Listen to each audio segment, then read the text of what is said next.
What's going on, YouTube? Daniel the Sandman back with more New Spring for the Wheel of Time.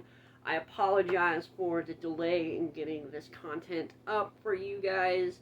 Had a little bit of an injury that set me back a little bit, but want to jump back in, want to continue on reading through this. It really seems like you guys are enjoying this content, so I appreciate that. I appreciate all of y'all, and without further ado, we're jumping into Chapter 4 of New Spring, Leaving the Tower. Moraine's room was little different from Swan's. Her small square table with 4 books lying on it, and the 2 cushionless straight-back chairs could have come from the same farmhouse that provided Swan's. Her bed was narrower, her Illinois carpet round and flowered, and darned in several places, while on her washstand it was the basin that had taken a blow sometime in the past. The mirror had a crack in one corner. Apart from that, they could have been the same room. She did not bother with starting a fire. She had baked her coals more carefully than Swan, but there was no time to so much as take the edge off the room's chill. Reaching into the back of her wardrobe, slightly larger than Swan's, but just as plain, she brought out a stout pair of shoes that made her grimace. Ugly things, made of leather, much thicker than her slippers. The laces could have done to mend a saddle, but the shoes would keep her feet dry in the snow, and her slippers would not. Adding a pair of woolen stockings, she sat on the edge of her unmade bed to pull them on over those she was already wearing. For a moment, she considered donning a second shift as well. However cold it was inside the tower, it would be colder where she was going. But time was short, and besides, she did not want to take off her dress in that icy air. Surely, recording names would be done in some sort of shelter, with a fire or a brazier for warmth. Of course, it would. Most people in the camps likely would take them for sisters, just as Tamra had suggested. Next, out of the wardrobe came a narrow, worked leather belt with silver buckle and plain scabbard holding a slim, silver-mounted dagger, its blade a little longer than her hand. She had not worn that since arriving in the tower, and it felt awkward at first, hanging at her waist.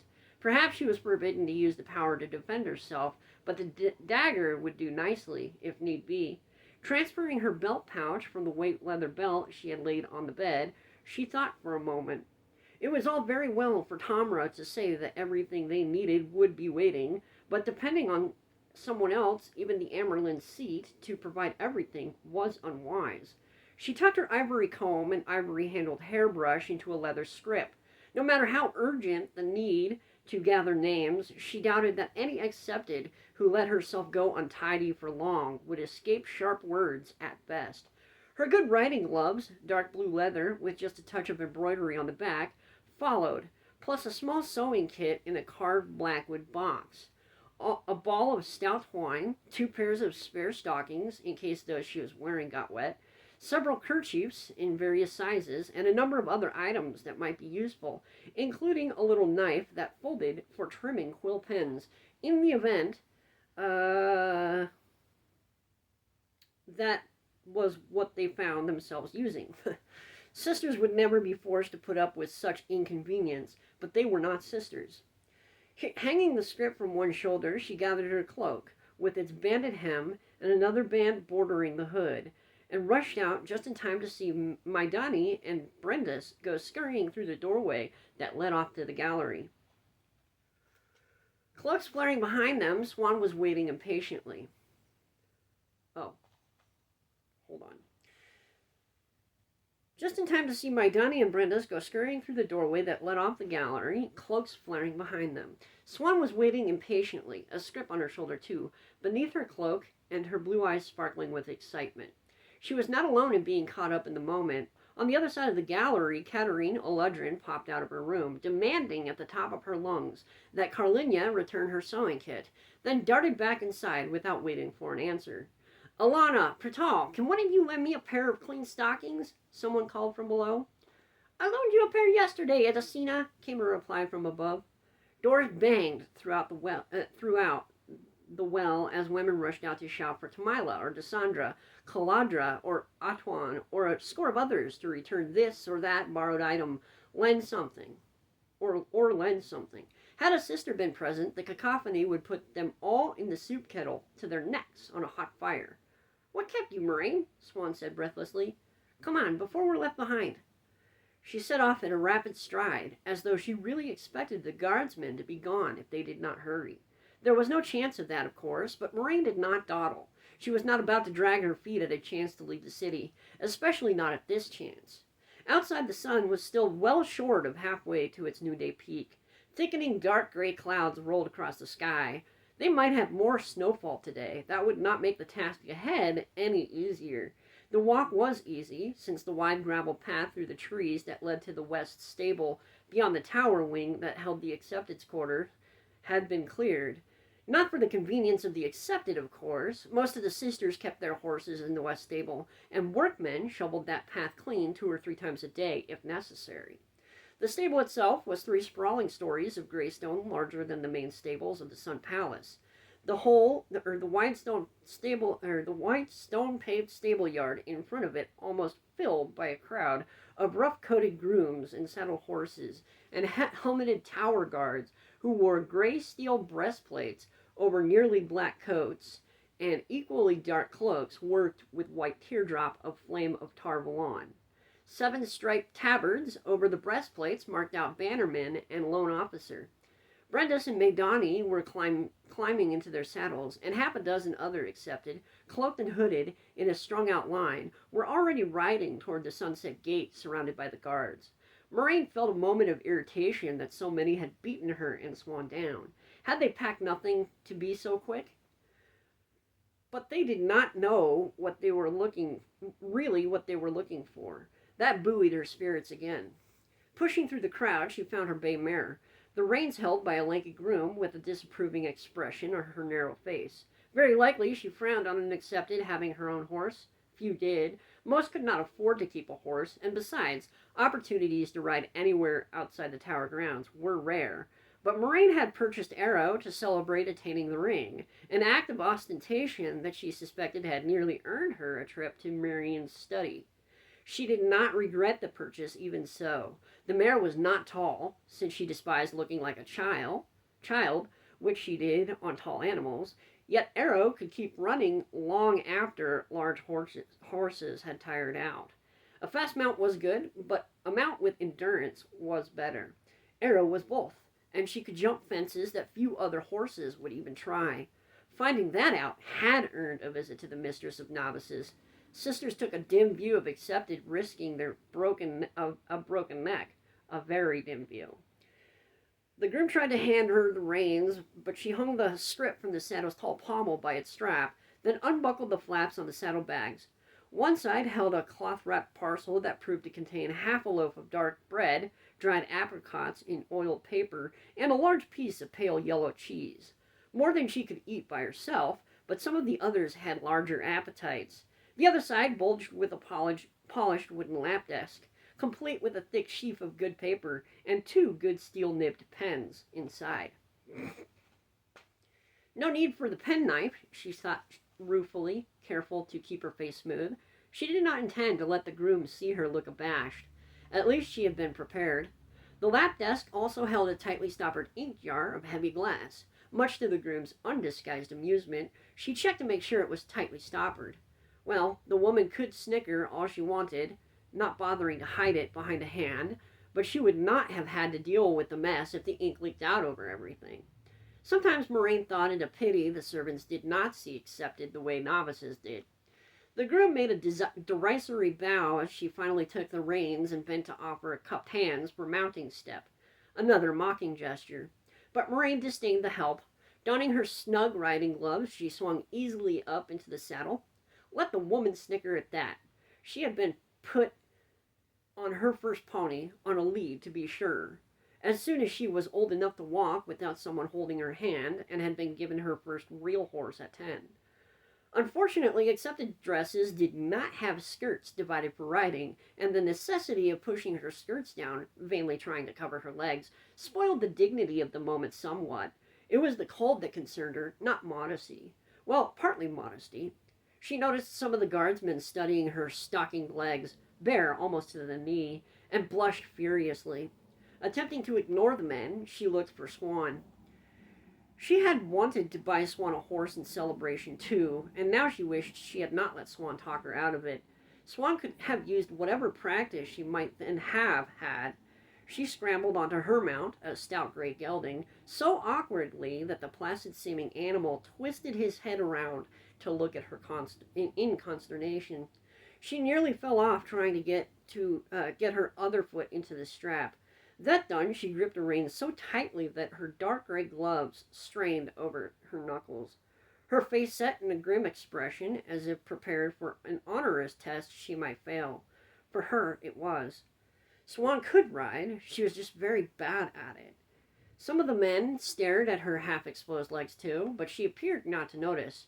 Of course, if she had, it would not have flustered her. According to her, working a fishing boat meant tying your skirts up and exhibiting your legs well above the knee.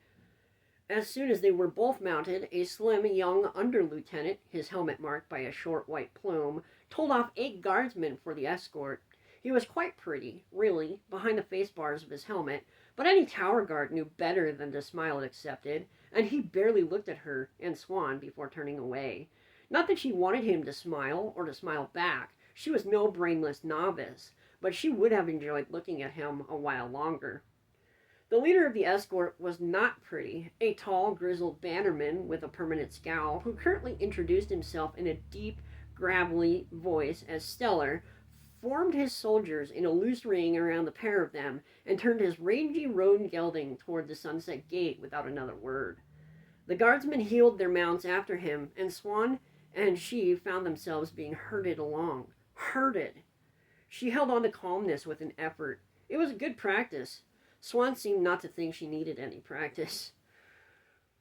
"We're supposed to go to the West Bank," she called, glowering at Stellar's back. He did not answer. Thumping her heels against the gray's plump flanks, she pushed up beside the man, almost sliding out of her saddle in the process.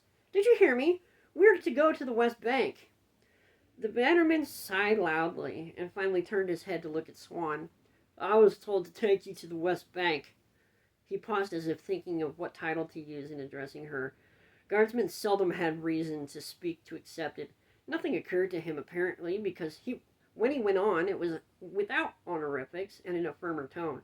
"Now, if one of you gets herself bruised, I'm going to hear about it, and I don't want to hear about it. So you stay inside the ring here. Well, go on now, or we'll stop right here until you do." Clenching her jaw, Swan fell back beside Moraine. With a quick glance to make sure none of the soldiers was close enough to overhear, Moraine whispered, "You cannot think we will actually be the one, Swan." She hoped for it, true, but this was real life, not a Gleeman's tale. He might not even be born yet. "As much chance as anyone else," Swan muttered. "More, since we know what we're really looking for." She had not stopped scowling at the bannerman.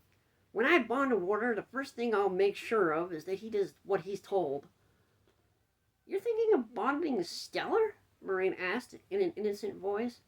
Swan's stare was such a blend of astonishment and horror that she nearly laughed. But Swan nearly fell off her horse again, too, and she could not laugh at that.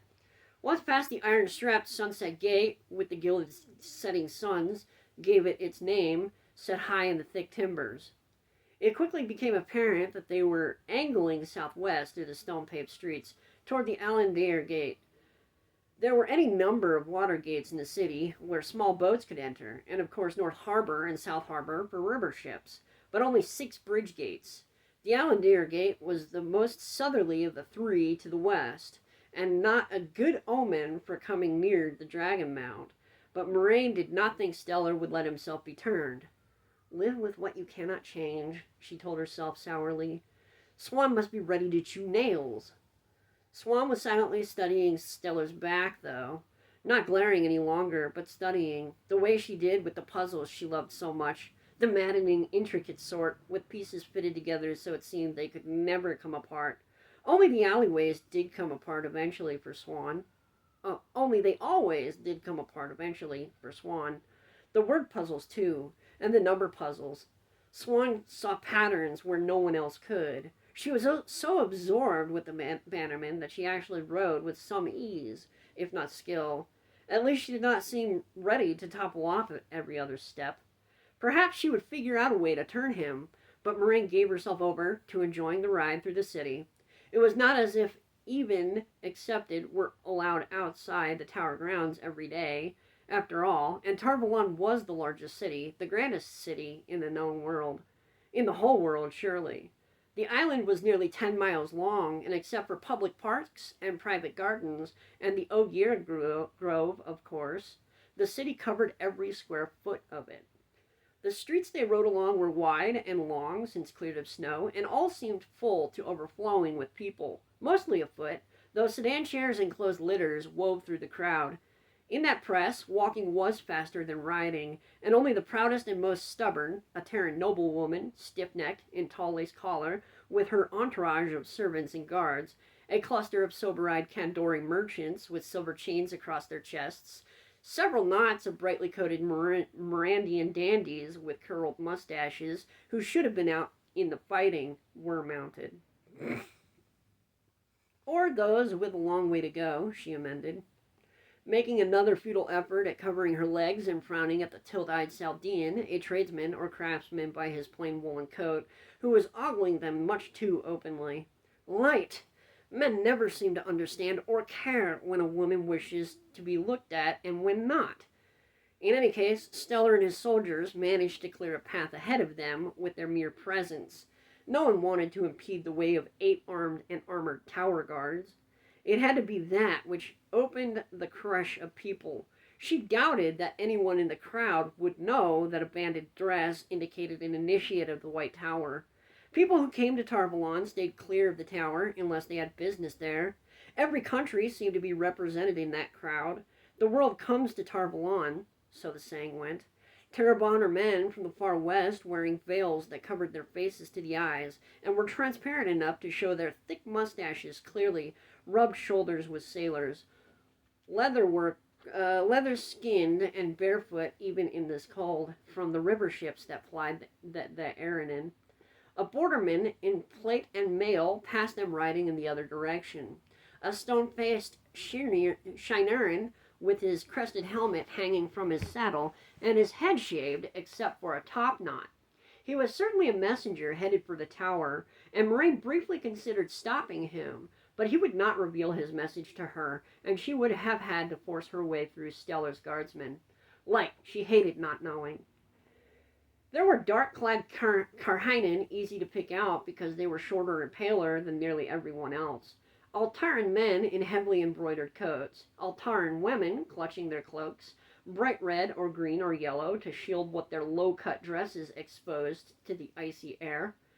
Terrans in broad-striped coats or lace-trimmed dresses, and plainly garbed Andorans who strode along as though they not only knew exactly where they were going, but intended to reach there as soon as possible. Andorans always focused on one matter at a time. They were stubborn people, overproud, and they lacked imagination. Half a dozen copper-skinned Domani women in fancifully worked cloaks, doubtless merchants, most Domani women seen abroad were, stood buying meat pies from a push-barrow, and nearby an Arafellan, wearing a coat with red sleeves, his black hair dangling down his back and 2 braids decorated with silver bells, was waving his arms and arguing with a stolid Illioner who appeared more interested in wrapping his vividly striped cloak around his bulk. She even glimpsed a charcoal-skinned fellow who might have been one of the sea folk, though some Terrans were as dark.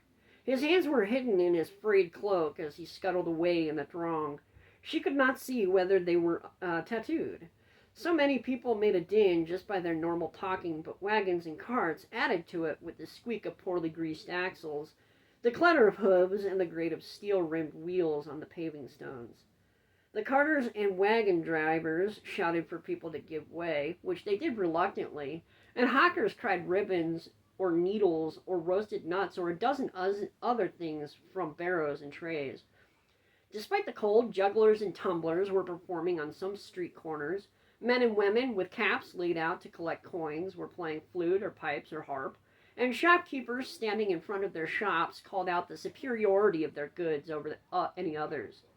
Street cleaners with their brooms and shovels and barrows cleaned away what the horses left behind, and any other trash as well, shouting, "Make way for the clean shoes! Make way if you want clean shoes!" It was so normal. No one appeared to notice the heavy smell of sour smoke that hung in the air. A battle outside Tarvalon could not alter what went on inside Tarvalon's walls. Perhaps even a war could not. But you could see as much in Karheim. If not in quite the same numbers or quite as much variety, it was Tarvalon itself that made the city unlike any other. The White Tower rose from the center of the city, a thick bone-white shaft climbing almost 100 spans into the sky and visible for miles. It was the first thing anyone approaching the city saw, long before they could make out the city itself. The heart of Aes Sedai power, that alone was sufficient to mark Tarvalon apart, but other smaller towers rose throughout the city. Not simply spires, but spirals and fluted towers, some close enough together to be linked by bridges 100 feet in the air, or 200, or higher. Even the topless towers of Karheim did not come close to matching them. Every square had its fountain or monument in the center, or a huge statue, some atop plinths, as much as 50 paces tall. But the buildings themselves were grander than most monuments in other cities. Around the palatial homes of wealthy merchants and bankers, with their domes and spires and colonnaded walks, crowded shops and inns, taverns and stables, apartment buildings, and the homes of ordinary folk, yet even they were ornamented with carvings and friezes fit for palaces. A fair number could have passed for palaces. Nearly all were Ogier built, and Ogier built for beauty. More wondrous still were the structures dotted all through the city, half a dozen in sight of every street, where Ogier masons had been given a free hand. A 3-story banking house suggested a flight of golden marble birds taking wing, while Kandori Merchants Guild Hall seemed to represent horses running in surf, or perhaps surf turning into horses. And a very large inn called the Blue Cat strongly resembled exactly that, a blue cat curled up to sleep. The great fish market, the largest in the city, seemed to be a school of huge fish, green and red and blue and striped.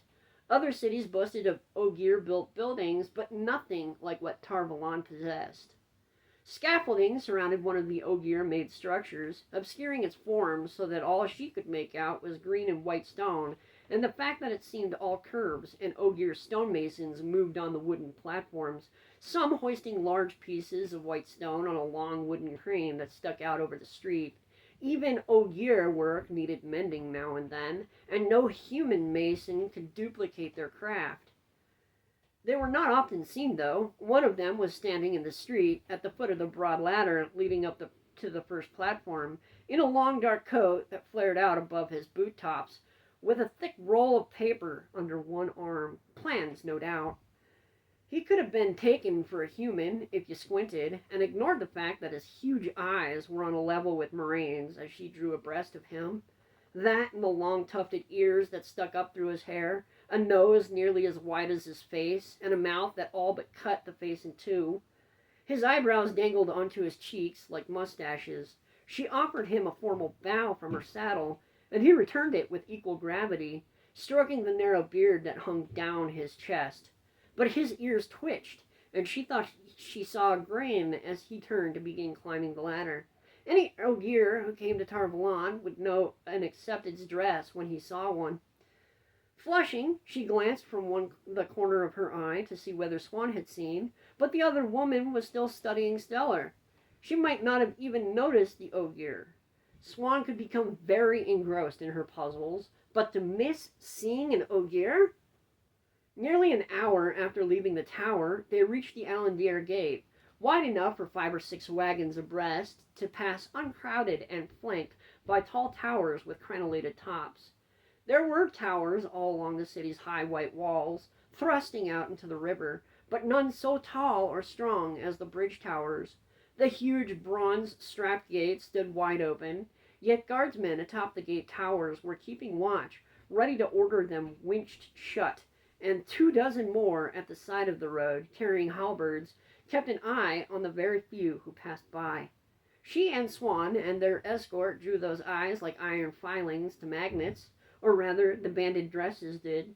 No one said anything about Accepted leaving the city, though, which suggested that another party had gone out of the gate already. Unlike the bustling streets, the gate had no traffic. All who wanted to seek the safety of Tarvalon's walls were long since inside, and despite the apparent normality inside the walls, no one seemed to think it safe to depart just yet.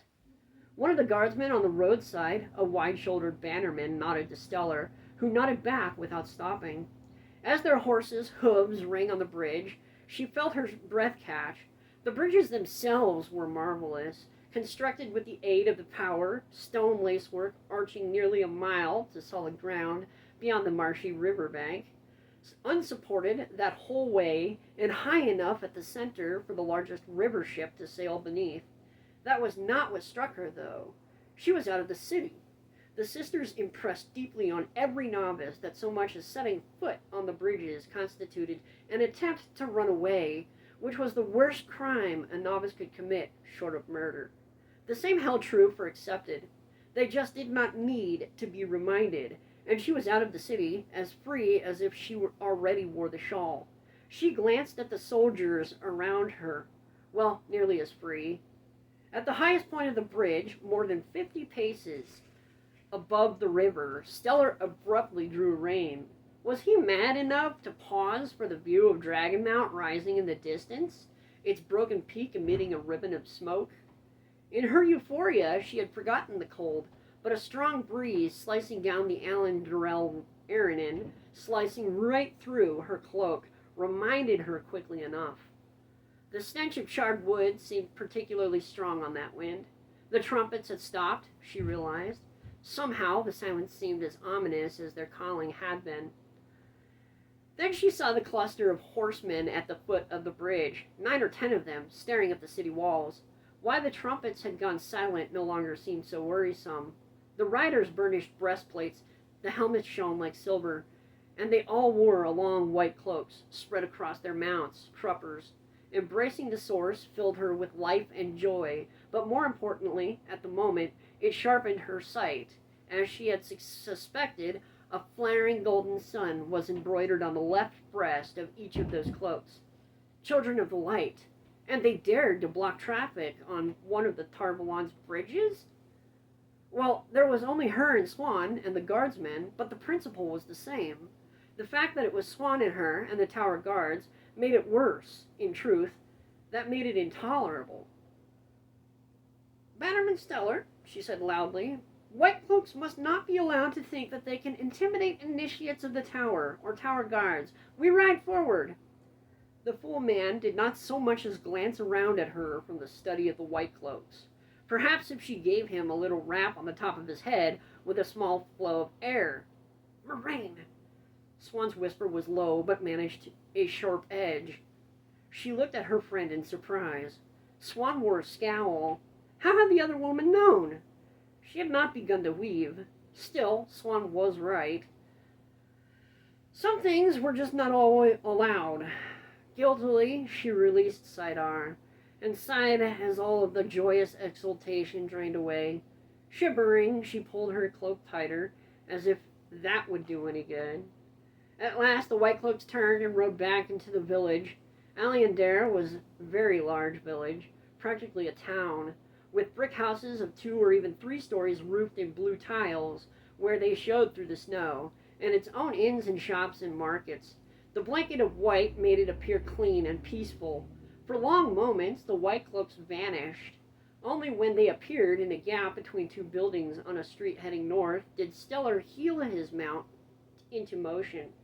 His gauntleted hand rested on the sword hilt, and his head swiveled constantly, searching the streets ahead as they rode down the final length of the bridge. Where there was one group of white cloaks, there might be another.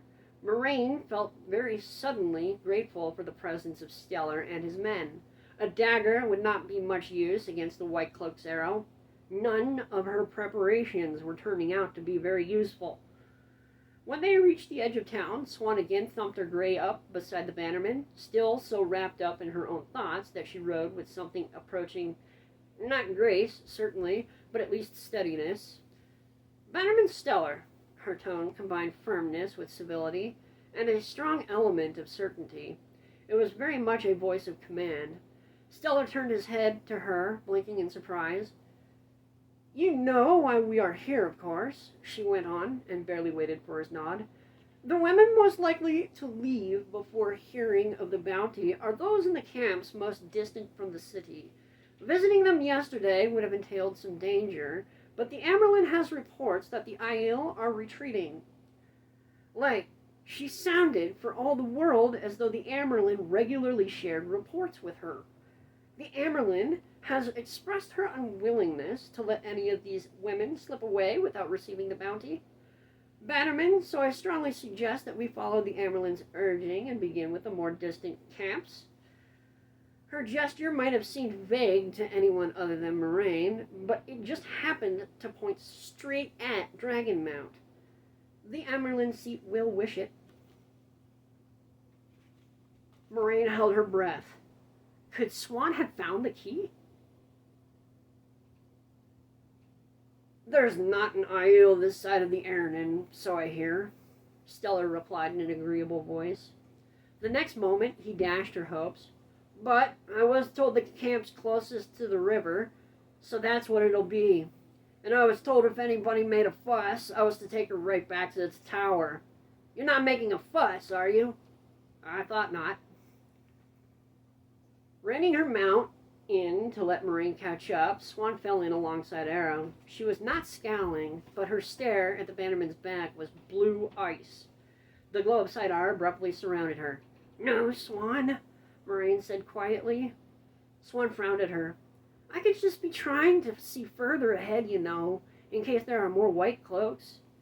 Moraine arched an eyebrow, and Siuan blushed, the light around her vanishing. She had no right to look so surprised. After 6 years practically in one another's belt pouches, Moraine knew at a glance when her friend was thinking of mischief. For someone as intelligent as she was, Siuan was blind sometimes. "I don't see how you can stand this," the taller woman muttered, half rising in her stirrups. Moraine had to put out a hand to keep her from toppling to the ground. "If the camp is much further, I'll need a sister for healing." "I have an ointment," Moraine said, putting the strip hanging from her saddle with a touch of satisfaction. The pad knife and the dagger might be useless, but at least she had thought of the ointment. "Now, if only you had a carriage in there," Siuan grumbled. But Moraine only smiled. Alandir lay empty and still. The village had been burned at least 3 times in the Trolloc Wars, once more near the end of the War of the Second Dragon, and twice during the 20-year siege of Tar Valon by Arthur Hawkwing's armies, and it seemed the inhabitants had expected the same again. Here a chair sat in the snow-covered street, there a table, a child's doll, a cookpot, all dropped by people hurrying to get inside the city with whatever they could take with them. Then again, every window appeared to be shuttered tightly, every door closed and no doubt locked. Whatever remained behind kept safe against the people's return, but the stink of burning was stronger here than on the bridge, and the only sounds were the creak of swinging in signs and the dull clop of the horses' hooves on the paving stones beneath the snow. The place no longer seemed so pristine. It seemed dead. Moraine felt a great relief when they left the village behind, even if they were riding south and away from Dragonmount. The countryside was supposed to be quiet, and the smell of burning faded the further they went. Siuan plainly was not relieved. From time to time she looked over her shoulder toward the great black peak of Dragonmount. Half the time she needed a steadying hand from Moraine to keep her in the saddle, and more than once she ground her teeth audibly. They had often discussed what Ajah they might join, and Moraine had long since settled on the blue for herself, but she thought Siuan might well end choosing green.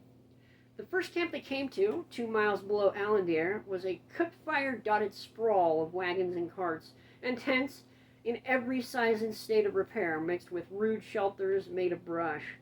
Hammers rang on anvils at 3 different forges, and children ran shouting and playing in trampled, dirty snow, as though unaware that there had been a battle, or that their fathers might be dead.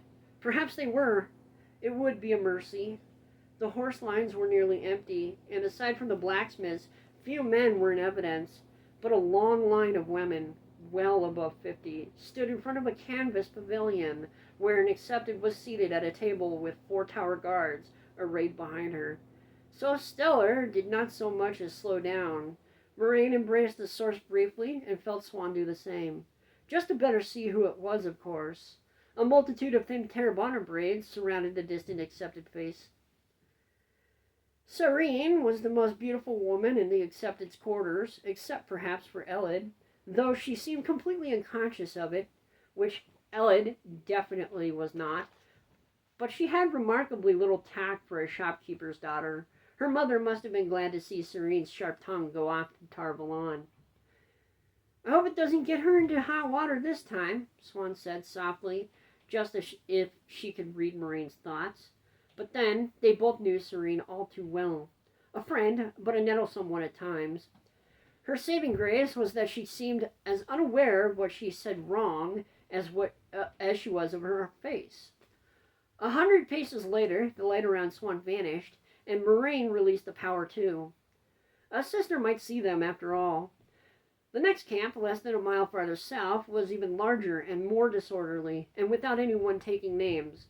It was noisier as well, with 6 forges working, and twice as many children rushing about shouting. The relative absence of men was the same, and nearly bare horse lines, but surprisingly, a number of closed coaches dotted the camp. Moraine winced when she heard the Merendian accents as they rode in. Merendians were a quarrelsome lot, prickly over points of honor no one else could see, always fighting duels. But when Stellar announced the purpose of their visit in a bellow that would have frightened a bull, no one wanted to quarrel in the least. In short order, 2 weedy young men in worn cloaks carried out a table and a pair of stools for Moraine and Swan. They placed the table in the open, but 2 other youths brought 3-legged braziers that they had set at either end of the table. This might not be too unpleasant after all. So ends Chapter 4 of the Wheel of Time New Spring. Thank you guys so much for coming along with this journey. I will be back very soon with yet another chapter. Have a good one. Daniel the Sandman.